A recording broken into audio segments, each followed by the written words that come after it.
amazing. You need to show different mentality. It's not enough at the moment to win in Leeds and Southampton. There's no shame in it. We are humble enough to accept that we can lose football matches, although we hate it, but it's too easy. It's too easy to push us off the track. It's too easy to win challenges. It's too easy to bully us. Soft defending. What stops that? Pure mentality. Stop it by pure mentality. Stop it with defending mentality. There is no superiority for the opponent. There is no need to give shots away. There is no need. Just toughen up and as a team and show different mentality. This is today my assessment. I don't like to talk about it normally because it is like a bit, you cannot prove it with a data and with a body position or like with a tactical position in the field, but it's like this. You described it. Both goals are cheap goals, soft goals, and should not happen if you expect to win a Premier League match in the evening in a away stadium. You need to be tougher than that. So this is a joke Rufai shared with me. He said, Fofana was taking a picture after the signing. So somebody said, look, please tell that boy to go to training immediately. No time for... We are not laughing. No time for tell him to go and be training. No time to get out on the grass immediately, right? But, Tuchel has been rather interesting in the past few days. And we're starting off with Chelsea. Especially in Tuchel's disposition and his overall, body language, right? And I think that there is something that we're witnessing here that is not unprecedented, but, for Chelsea, you can understand why most of their fans are just 5 games into the season already feeling like, this is going to unravel in just a bit. I think that Tuchel might be refining the game here. I honestly do, right? But beyond that, before the season started, might be redefining the game. Okay. And I honestly do in a bad way. Because I looked at a team that doesn't have an identity after, give or take, 18 months, right? Before the season started, we did an episode where I clearly said, look, this guy is deliberately lowering the standards at the football club. And I've watched 5 games Chelsea played this season. Interestingly, I hardly ever, watched that many games in such a short time. But I've had to ask myself, what is this guy trying to do? Yeah. What is the identity? Is he trying to redefine the game? Maybe like Pep did, we are playing strikers and winning the Premier League title, which is clearly what Norway is trying to do. And clearly doesn't have the ability to do that. But what I sense is very chaotic, right? You have 2 international left backs, Ben Chilwell and Alonso, who can still do a job. Then you go out and spend 60 million on Cucurella. That's an extra left back. You've got incredible. You've got no striker. You've let Timo Werner go. You've let Lukaku go. There's Kai Havertz. You decide to put him there. So it's a bit chaotic to me, and I find that he's slipping back into the old form he used to have at PSG. That he's not happy with anybody. He's not happy with himself. He's not happy with the players. So I'm asking, if you spent 18 months at the football club, what exactly are you trying to achieve? Because half the players in that team are his players. So you've brought in Koulibaly, you've brought in Cucurella, you've brought in all these players. And you say, you didn't see fight on the pitch in 5 games. When the manager makes that kind of comment very early in the season, it's an indictment on the players, but also him. Because most of those players are players that he has brought into the team. Yeah, sometimes you, as a manager, because what I took from the game against Southampton, I felt like, it was almost an all-time low. When the manager comes out and say, we look really soft and we look really easy to play against. I can't remember even when during Felipe Scolari, Villas-Boas, these are managers who didn't quite enjoy their time at Chelsea.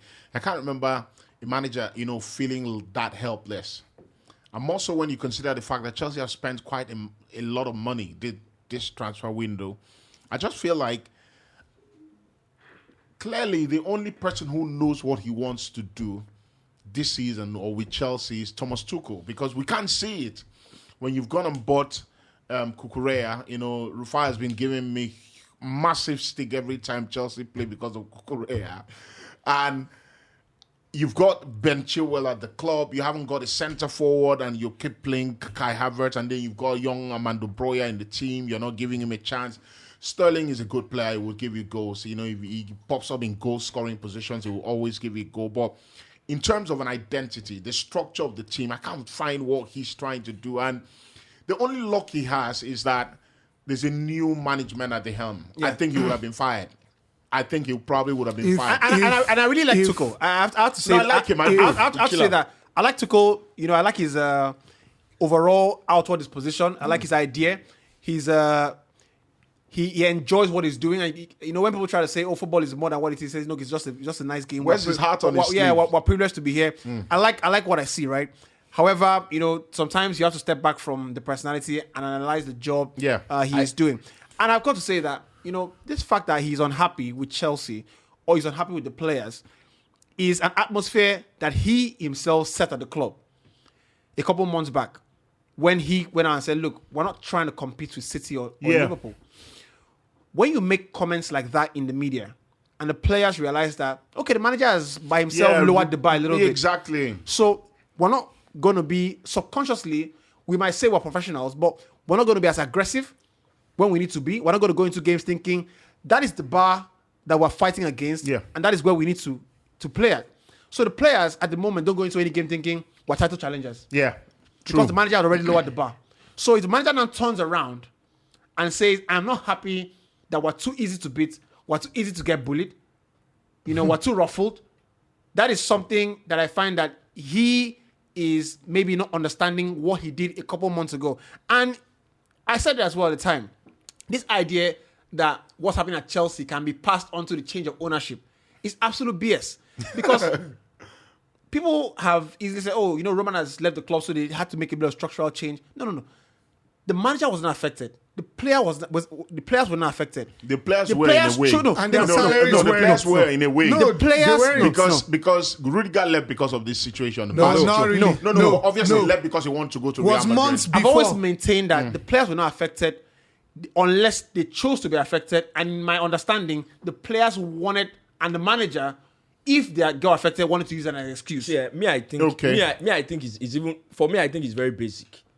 And I think it's just very big. Just bottom, for me, just the bottom line of the situation. The only thing wrong with Chelsea now is Tuchel. That's the only thing wrong with Chelsea. Forget the management change. AC Milan just got sold. Forget the management change. It is a $1 billion organization. The change of one man, even though there was, months of conversation, negotiation of, just transferring names, documents and all that, is not going to affect an entire, massive structure of an organization. Like Chelsea. The truth is that, look, everything that happened when the change of ownership was happening didn't affect your weekly wages any day, anytime. No, none. Yeah. Didn't affect your bonuses. No. Didn't affect the days you were supposed to train and the days you were supposed to go and play games. So, do you think Mourinho will be manager and there will be entertaining of, this change of ownership is affecting? It will not happen. Business. And to go to what's happening now, and you be rightly mentioned, we've talked about it extensively before now, but people thought we were just raising an alarm for no reason. But you see, where Tuchel is with Chelsea now is not new. When it was announced that Chelsea were going to hire Tuchel, I had a problem with it because of I wasn't the down with it things either. that happened with PSG. And just to put a bit of context to it, this was the same manager at PSG that played Bayern Munich in the final of the Champions League, had Mauro Icardi on the bench, had Idrissa Gueye on the bench, had Marco Verratti on the bench. I don't know whether or not Verratti was just coming back from injury, I don't know, but had all these people on the bench. Then played Marquinhos in the midfield, in central midfield, a central defender. Left Idrissa Gueye, Marco Verratti, and on the bench. Played Marquinhos in midfield, Paredes and Herrera. And then left Mauro Icardi on the bench, left Choupo-Moting on the bench, and played Mbappe as the number 9, Di Maria and Neymar. Purist. These people purist. This idea, purist. and just I mean, you go on, but you also touch a point that's very important. This idea, and what I've noticed is the ultimate identity which he has shown is that what he's doing at Chelsea is falling back into the habit at PSG. Like Exactly. If I mentioned, That's what- and it's chaotic. It is. Because in his time at Chelsea, FA Cup final, League Cup final, FA Cup. you play Rhys James.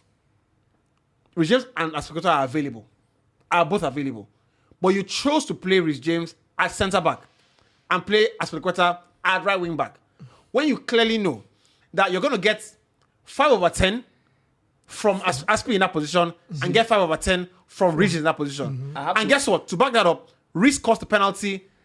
Yeah. You know, Yeah. that just considered. I have to break it Hold down. on. Loftus-Cheek this season. Yeah.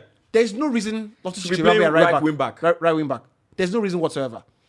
You look at the game last season, Atletico Madrid. No, Saul. There was a game. Yeah, that's the game I wanted to talk about. Right, That's the game I go want to for talk it. about Go now. for it. So, against Zenit, Chelsea were, I think, second before that game. They needed a win to go top of the Champions League group. And he went into the game. Also, they lost to West Ham the weekend before that game. He went into that game and played Malangsa on the left side of the defense line and then played Saul as the left back. Then played with James in midfield and Hudson-Odoi as the right wing back.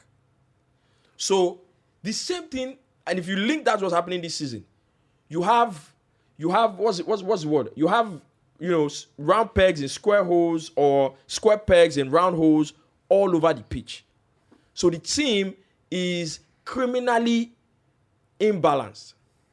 It is unbelievable. So you have players playing out of position all across the pitch. So basically, you're creating an empty team. You have created an empty team, a completely empty team. So that's why I said the only thing wrong with Chelsea right now is Thomas Tuchel.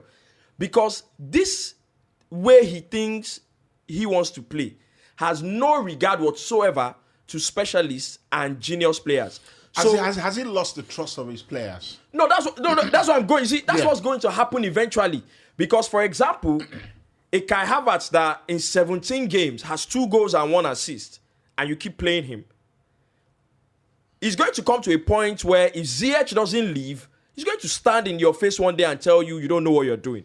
Is that not the same thing that happened with Eric Bayer and Ole? And Oli, This guy someone keeps like playing Hudson badly. Odoi, even though I don't think he's an exceptional player, but you keep playing someone that is clearly not doing well. So people like Pulisic, Ziyech, Hudson Odoi, and all these people, they're going to look at you one day and say, what's going on with Kai Havertz? So you start creating contempt in the So team. you start creating issues for yourself just because, and there's a bit. See, people might not agree to it, but there's a bit of arrogance to it. Yeah, of course. Yeah. And when you win the Champions League, when you win the Champions League, it gives you a capital to be able to do a lot of silly things and get away with it.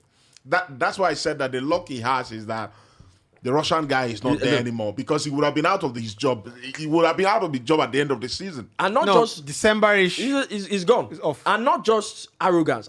There might also be a level of ignorance.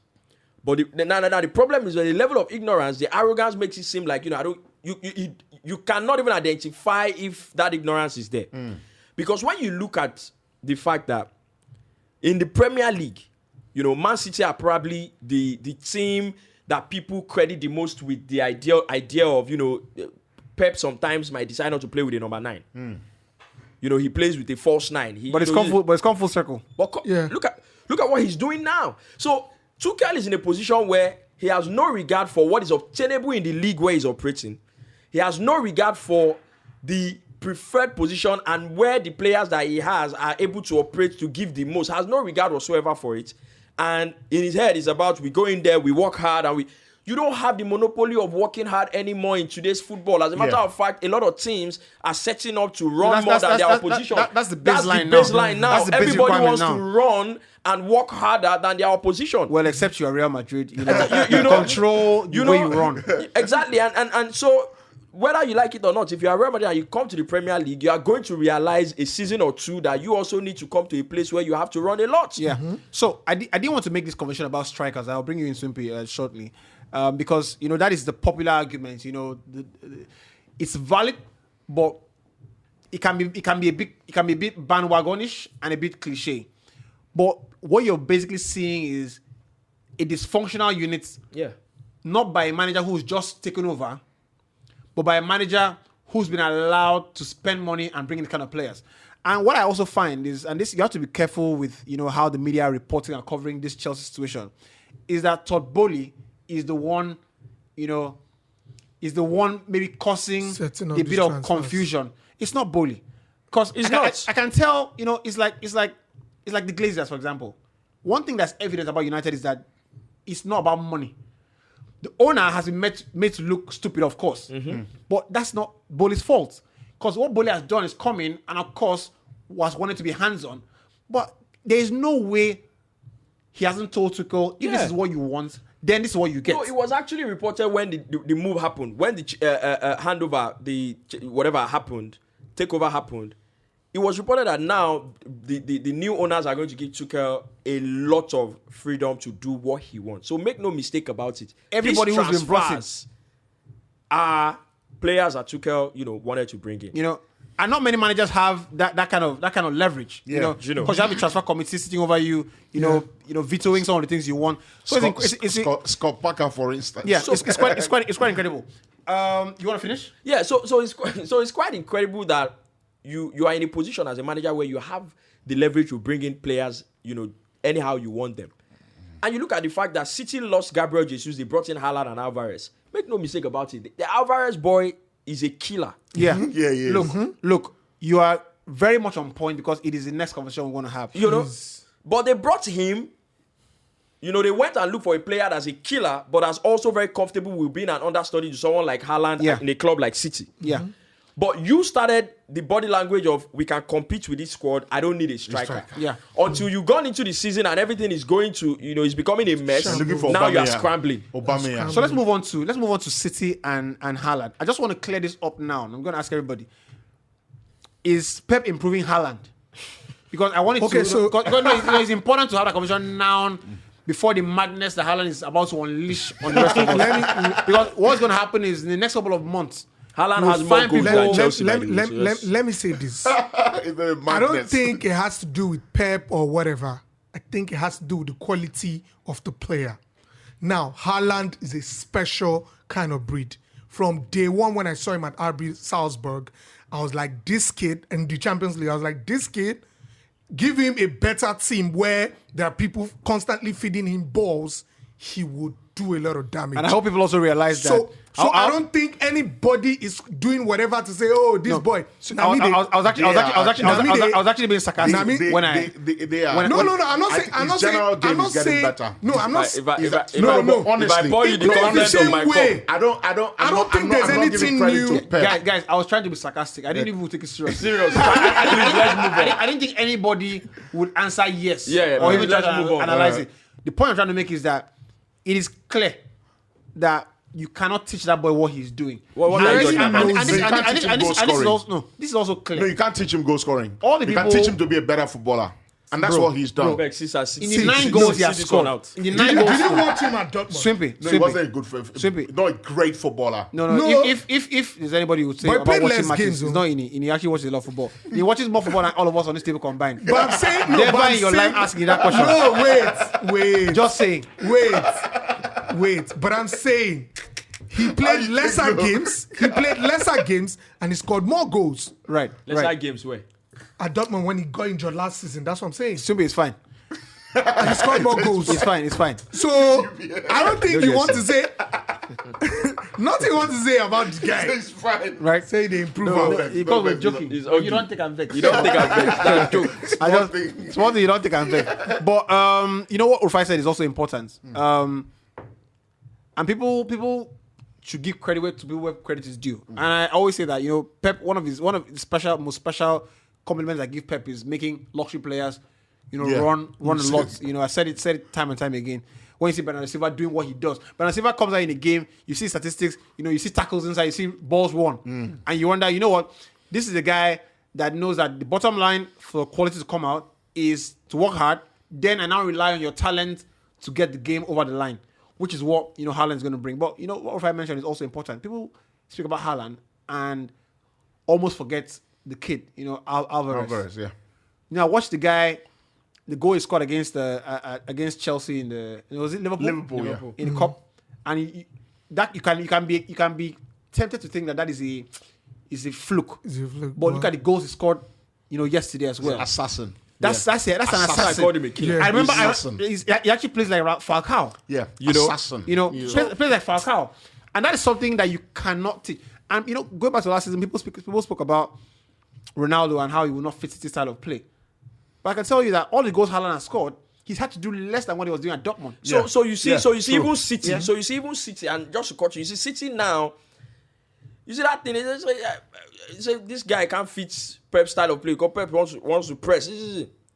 I don't think they are doing any form of excessive pressing. I actually don't think so. You know, they put pressure, they run after, but I don't think they are doing any kind of, insane pressing. Because that's the narrative of, maybe with Ronaldo and I say he can't press, and they want to press, but City Haaland don't press like that. Haaland, The Thing is, when they get the ball, you hardly get it back. Yes. Do you understand? City So- don't press like that. When Which is- Jesus was at City and they used to play, they used to press because Jesus can press. But without Jesus, even with Aguero, I don't think City press. God will bless you. So you see, that's where, for people like Tuchel, you need to actually calm down and understand what people like Pep are doing. I think it was Ferguson. You mentioned it earlier. Ferguson or Mourinho that said it. The best coaches find systems that work for the players that they currently have. Yeah. So I'm looking at Tuchel, and this has happened. Sorry, I'm going back to Tuchel. And this has happened even the season he won the Champions League, where they were struggling to score goals. So it's not new, which is why it's an indictment on him that you have not solved that problem. So you have that problem. Your most creative player going forward is Hakim Ziyech, whether you like it or not. Right now that you have in the team. So it is your job to find a system that your most creative player that can make the most goals for you can thrive in, whether you like it or not. You know, at the start of the season, before the start of the season, So, they asked Pep, Lukaku is justified. Hold on. But I've been saying it now. They asked Pep, does Haaland need to fit? He said he has to fit into our system. He said that. Yeah. I said, okay, I'm looking. First game against West Ham, Phil Foden around the box clips the ball over the top. Jack Grealish clips the ball over the top. They keep giving him. See the hat trick he scored. First 25 minutes in the game, Haaland makes a run, and the boy is clever. He makes a run in between defenders, breaks the line and says, put the ball here. Gundogan refuses the first time. Grealish refuses the second time. The boy screams. He doesn't stop. He keeps making the run. The third time they put the ball, He scores. he You goes see that and goal? he wins. The next time, You see that goal he scored? Chelsea the now, goal- the City third goal now he scored. constantly in and around the box. yeah. Everybody wants to guy play the ball to him. And guess what Pep says? Guess what Pep says a couple, I think 2 weeks ago when Haaland scored this. I think his first goal, his first hat trick.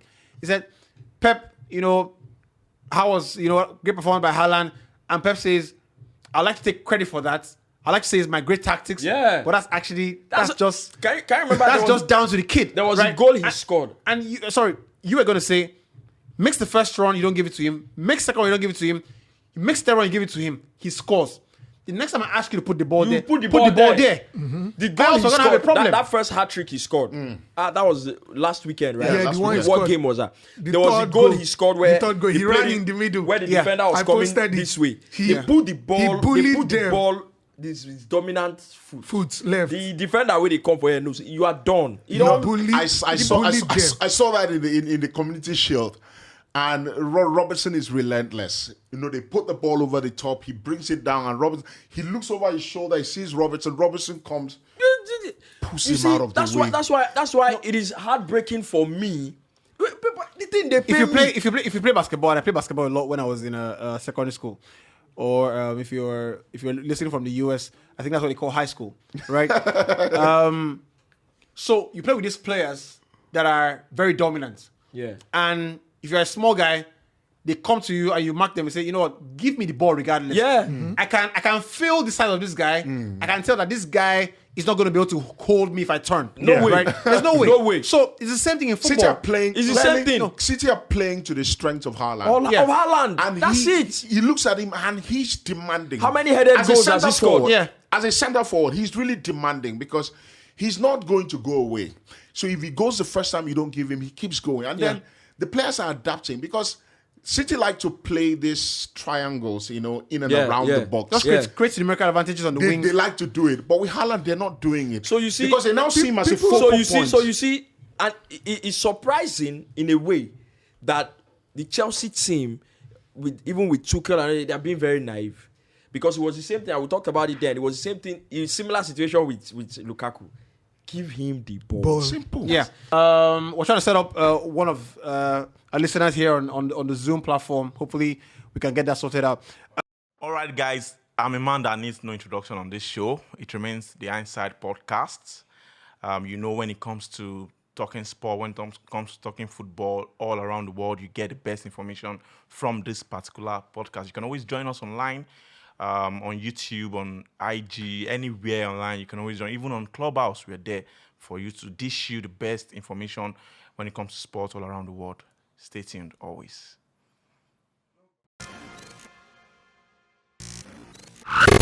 Cloud. Reach out.